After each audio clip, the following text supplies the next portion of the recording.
ወደ ሆስፒታል ከገባችሁ ምን ያህል ጊዜ ይሆናል? 3 ወር ከ2 ሳምንት። ህፃኑ ከተወለደ ምን ያህል ጊዜ? 4 ወር ከ20 ሳምንት።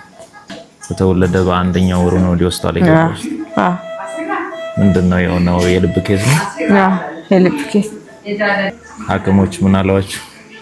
እዚህ ሀገር አይሰራ ወደ ውጭ ሀገር ነው የምሰራው። ለህክምናውስ ምን ያህል ብር ያስፈልጋል? 2.5 ሚሊዮን። 2,500,000። አይዞሽ እግዚአብሔር አለ። አታልቅሽ የኔ እናት አይዞሽ። ልጅን የሚሰጥ ፈጣሪ አይደለ? በሱ እጅ ነው ሁሉም ያለው አይደለ?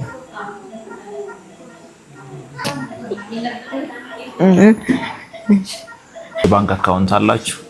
አዎ አለ። እስቲ አንዴ ነገርን ለሚያገዙ ሰዎች 1000 52 13 26 76 3 በማን ስም ነው ያለው? የአባቱ ስም ማን ነው ስሙ? ሽፈራ። የህፃኑ አባት ስም ነው? ሽፈራው ማን? ሽፈራ ደገፉ። አቅማችሁ በሚፈቅደው ሁሉ ይህንን ጨቅላ ህፃን ከፈጣሪ በታች ከሞት እንታደገው። እግዚአብሔር ከእናንተ ጋር ይሁን። አሜን።